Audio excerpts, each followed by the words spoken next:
Charles naît le 22 juin 1890 à Lille. Baptisé quelques heures après sa naissance, Charles de Gaulle est marqué par les valeurs familiales, telles que le catholicisme, le goût des études et du service de l'État. Son père, d'abord précepteur, fonctionnaire, enseignant, puis fondateur d'une école privée, lui inculque une éducation catholique et littéraire, en lui faisant découvrir les œuvres de Maurice Barrès, Henri Bergson et Charles Péguy. Son père se marie à Jeanne Maillot, ses parents forment une famille catholique qui réside à Paris, avenue de Breteuil. Il grandit avec 3 frères et une sœur. Les de Gaulle sont une famille de juristes parisiens. Son père se dit monarchiste de regret et lit l'Action française, un journal royaliste. Le jeune Charles est jugé par les siens comme un enfant difficile.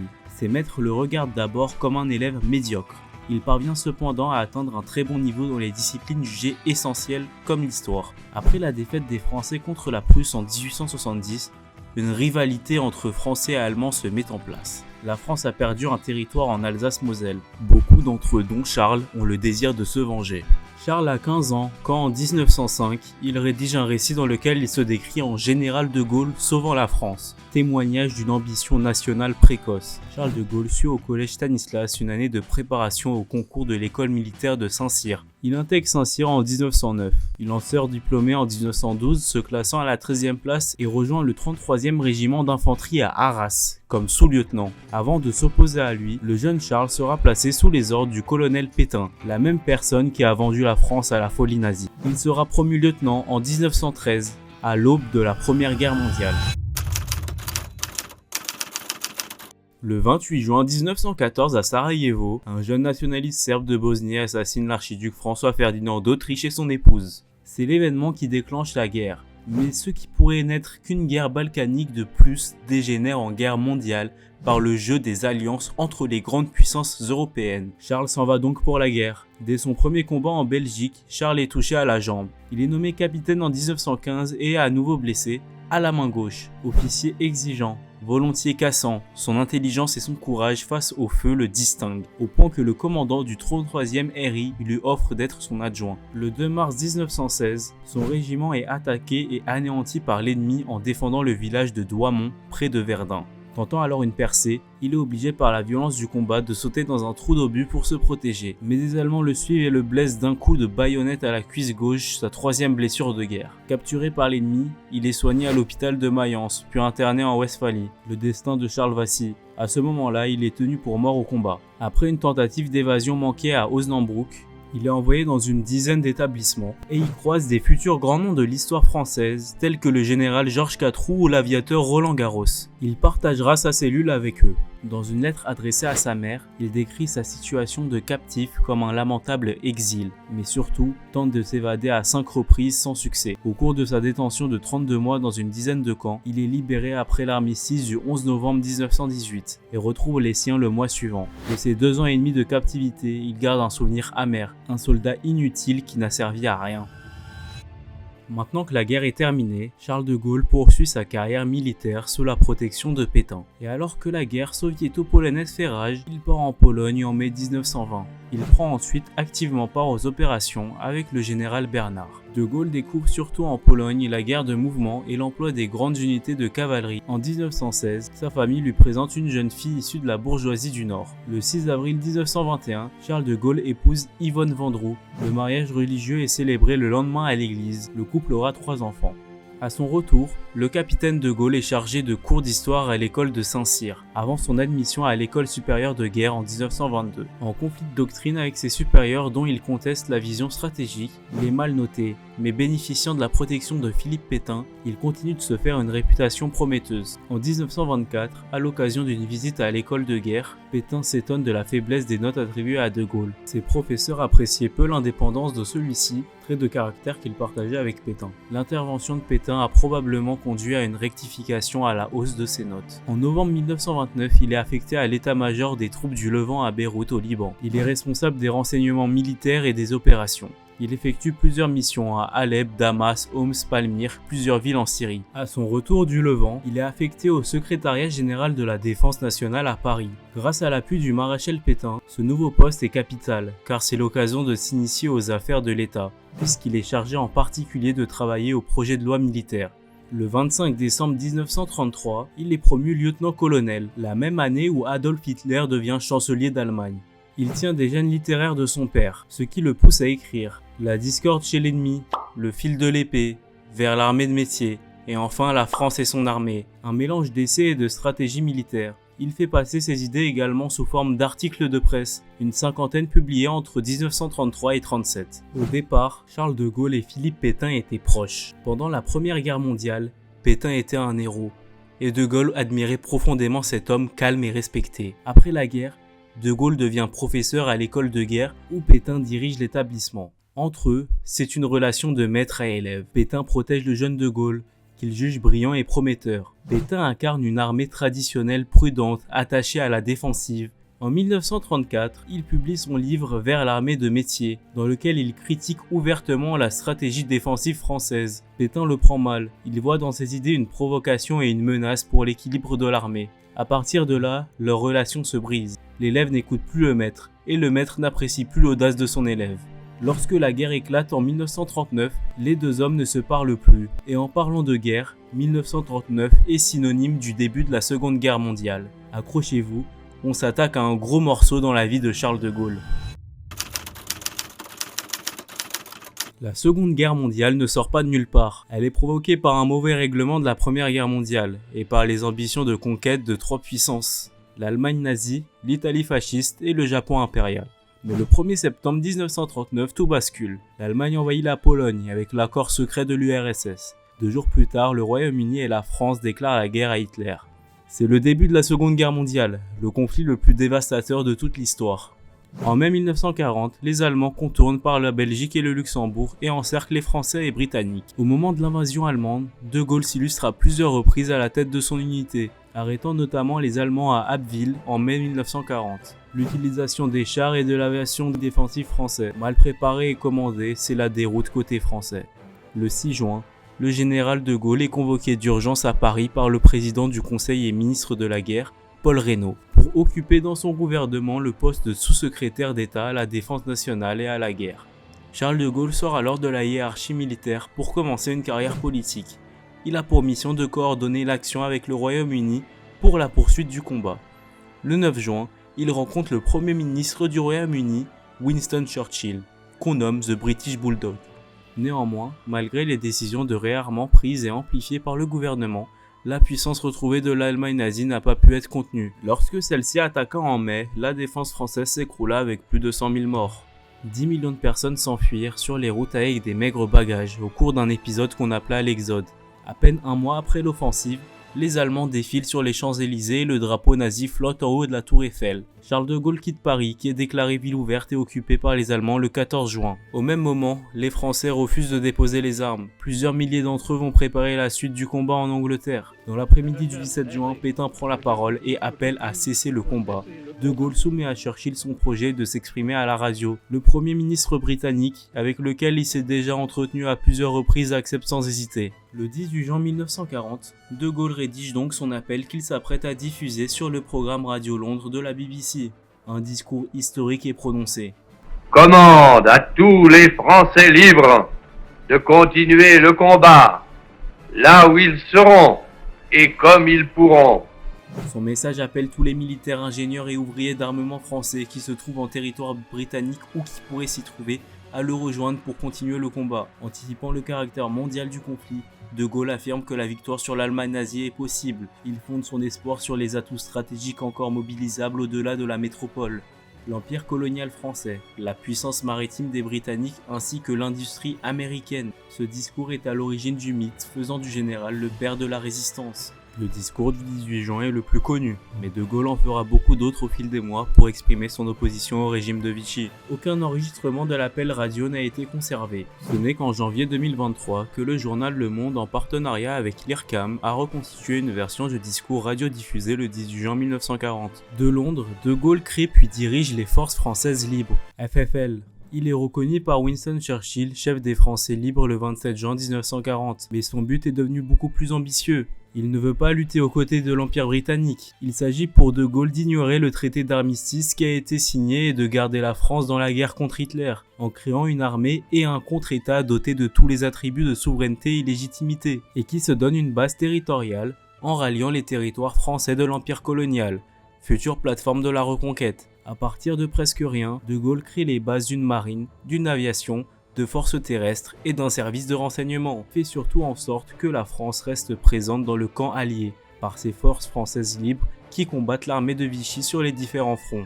Les relations avec l'Angleterre et les États-Unis se fragilisent. Avec Churchill, ils sont au bord de la rupture en 1941 au sujet de la Syrie, puis en 1942 au sujet de sa convocation à Alger. Les relations avec Roosevelt sont plus problématiques. Le président américain, d'une grande méfiance envers la France, a été déçu par l'effondrement du pays tricolore en 1940. De Gaulle réussit à prendre pied à Alger en 1943. Le Comité national français fusionne avec le commandement en chef français civil et militaire dirigé par Giraud, pour donner naissance au Comité français de libération nationale, dont Giraud et De Gaulle sont coprésidents. Mais en quelques mois, De Gaulle marginalise Giraud, avant de l'évincer et de s'affirmer comme le seul chef politique des forces françaises alliées. Les forces françaises libres fusionnent quant à elles avec l'armée d'Afrique, placée sous le commandement de Giraud. Le 3 juin 1944 à Alger, le CFLN devient le gouvernement provisoire de la République française. L'opération Overlord débute dans la nuit du 5 au 6 juin 1944. Les Alliés débarquent sur les plages normandes et repoussent les Allemands. Après le débarquement, le général de Gaulle pose le pied en territoire français. De Gaulle négocie la libération de Paris malgré le fait qu'elle n'a pas d'importance stratégique. De Gaulle voit la libération de Paris comme un acte symbolique. Paris se soulève et oblige les Allemands à capituler. La 2e division blindée du général Leclerc libère Paris le 25 août. Ce même jour, le général se réinstalle au ministère de la Guerre, dans le bureau qu'il occupait jusqu'au 10 juin 1940. Signifiant ainsi que Vichy était une parenthèse et que la République n'avait jamais cessé d'exister. Les Français découvrent alors son imposante silhouette. Il mesure 1,93 m. Il se rend ensuite à l'hôtel de ville où il prononce au milieu de la foule un discours resté célèbre. Paris. Paris outragé. Paris brisé. Paris martyrisé. Mais Paris libéré.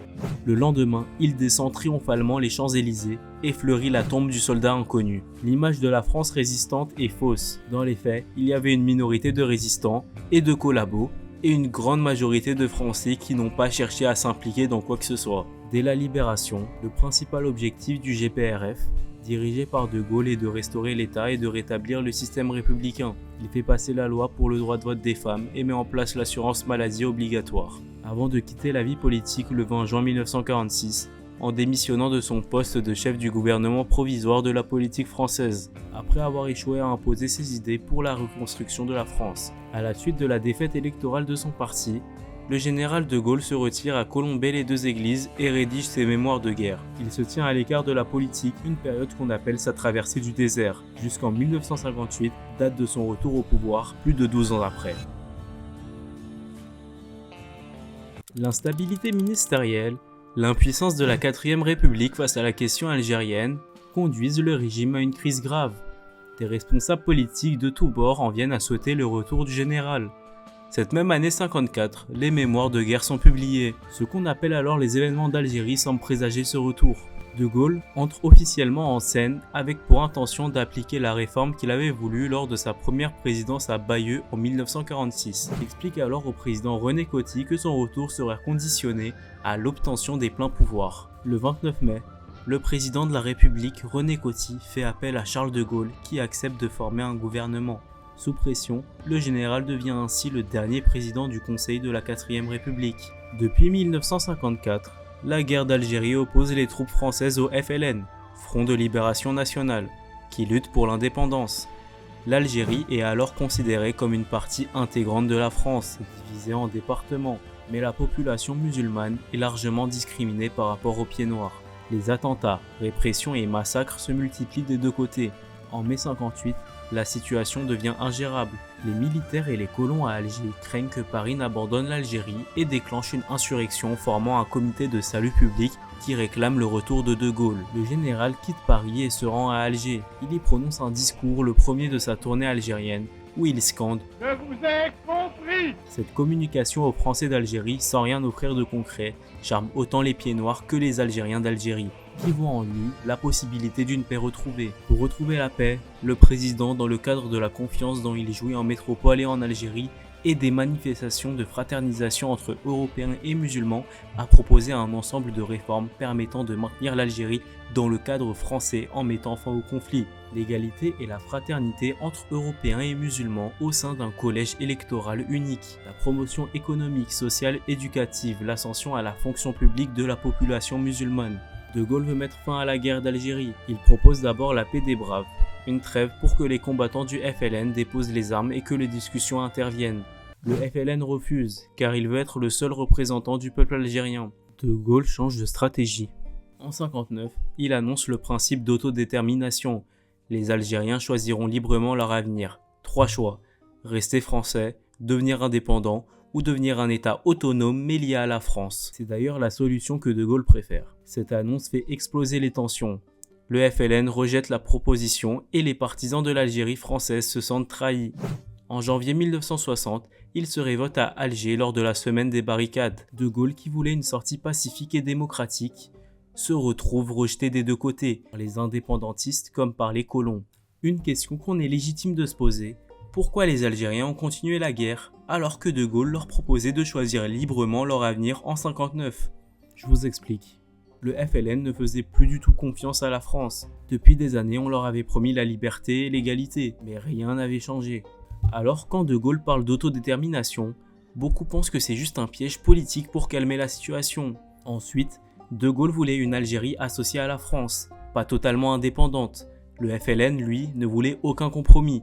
Il voulait chasser totalement la France, sans lien politique, militaire ou économique. Et puis après 5 ans de guerre, avec des milliers de morts, la haine et la douleur étaient trop fortes. Impossible de revenir en arrière. Donc même si sur le papier, le peuple pouvait choisir, dans la réalité, la confiance était brisée et le FLN voulait aller jusqu'au bout. Résultat, la guerre continue jusqu'en 1962, date de l'indépendance de l'Algérie. Certes, De Gaulle réalisa rapidement qu'il n'était pas possible de résoudre le conflit par une simple victoire militaire. Et à l'automne 1959, il commença à s'orienter vers une solution conduisant à l'indépendance de l'Algérie. Et jusqu'à l'hiver 61-62, il choisit tout de même de poursuivre la guerre, au prix de nombreuses victimes, et selon le journaliste Rémi Koffer, d'un accroissement de l'usage de la torture. Jusqu'à la fin de 1961, la lutte contre le FLN est menée avec autant de vigueur et même davantage qu'avant. Selon Constantin Melnik, il y a eu environ 500 assassinats politiques entre 58 et 61. La guerre d'Algérie présente un bilan lourd. Les méthodes employées durant la guerre par les deux camps, torture, répression de la population civile, sont dénoncées. Selon les études menées par des historiens français, on estime qu'environ 250 000 Algériens sont tués dans cette guerre, dont plus de 140 000 combattants ou membres du FLN, et jusqu'à 2 millions ont été envoyés dans des camps de regroupement sur une population totale de 10 millions. La torture a été pratiquée pendant la guerre sur les populations algériennes et françaises par les forces coloniales, dans des proportions qui, selon les historiens comme Pierre Vidal-Naquet, concernaient des centaines de milliers d'Algériens. La photo ci-dessous représente un Algérien plongé dans l'eau et torturé par l'armée française avec de l'électricité. Le conflit débouche après les accords d'Évian du 18 mars 62 sur l'indépendance de l'Algérie le 3 juillet suivant. Il précipite l'exode des habitants d'origine européenne dits pieds noirs, des Juifs d'Algérie, ainsi que le massacre de Harki qui s'est poursuivi jusqu'à la fin de l'année. La guerre d'Algérie aura entraîné de graves crises politiques en France, qui ont pour conséquence le retour au pouvoir de Charles de Gaulle et la chute de la 4ème République. En novembre 1958, les gaullistes remportent les élections législatives. Le 21 décembre suivant, De Gaulle est élu président de la République avec 78% des voix. Charles de Gaulle prend ses fonctions de président de la République le 8 janvier 1959, succédant ainsi à René Coty. Il gère le conflit algérien, met en place une nouvelle politique économique et engage d'importantes mesures pour revitaliser le pays. Sur la scène internationale, refusant la domination des États-Unis comme de l'URSS, il veut le plus possible se détacher des États-Unis, quittant l'OTAN en 1966. Il défend une France indépendante, disposant de la frappe nucléaire. Il met en place également les débuts du programme spatial français et à la veille des élections, la télévision, pour la première fois de l'histoire, joue un rôle très important dans une campagne. Lors du premier tour, De Gaulle arrive en tête avec 44% des suffrages, devant notamment le candidat de la gauche unie François Mitterrand. lorsque le ministre de l'Intérieur Roger Frey propose à De Gaulle de faire publier les photos de François Mitterrand aux côtés de Philippe Pétain. Pendant l'occupation, le président refuse d'utiliser de telles méthodes. Charles de Gaulle est réélu président de la République en 1965.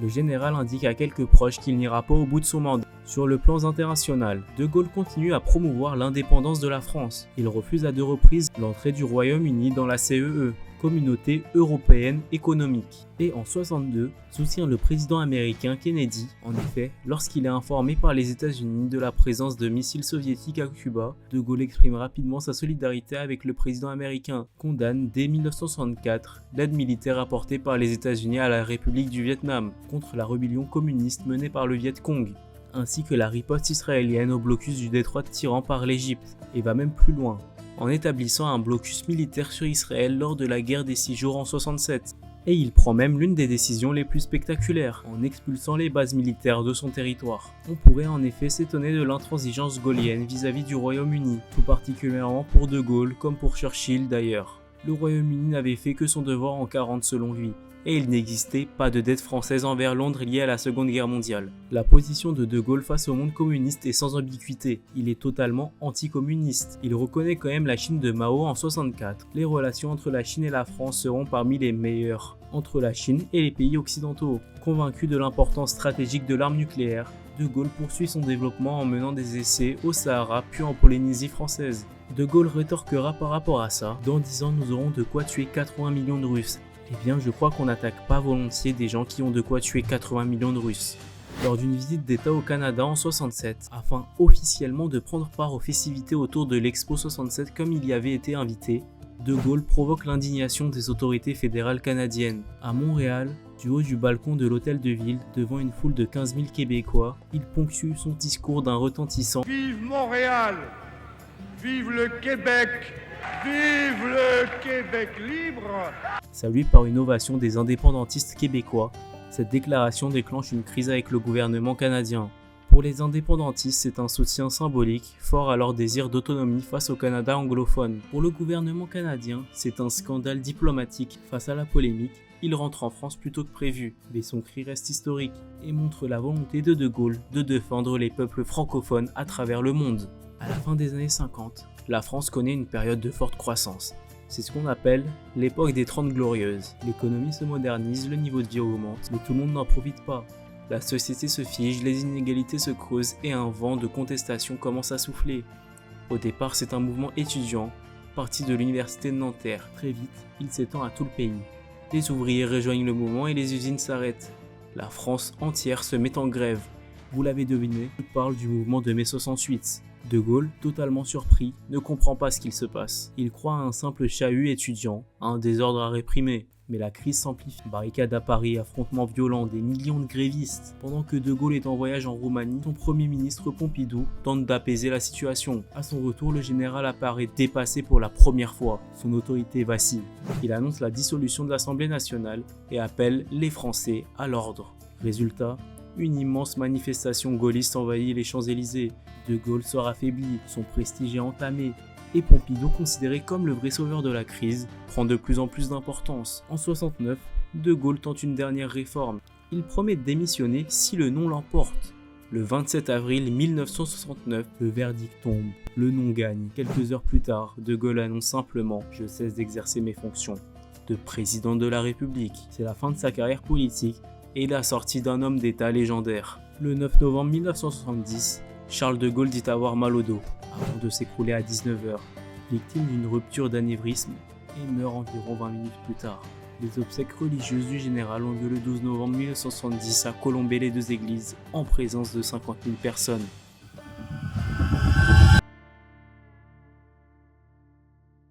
Si vous en êtes à ce stade de la vidéo, je vous remercie d'avoir pu regarder la vidéo en entier.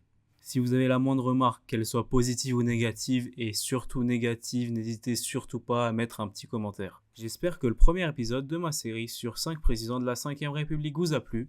Je me devais de commencer par Charles de Gaulle, le premier et tout simplement l'une des plus grandes figures de la politique française. En tout cas, restez branchés pour la suite parce que les épisodes vont être de plus en plus réguliers et la qualité va s'améliorer de plus en plus. C'était tout pour moi, à la prochaine.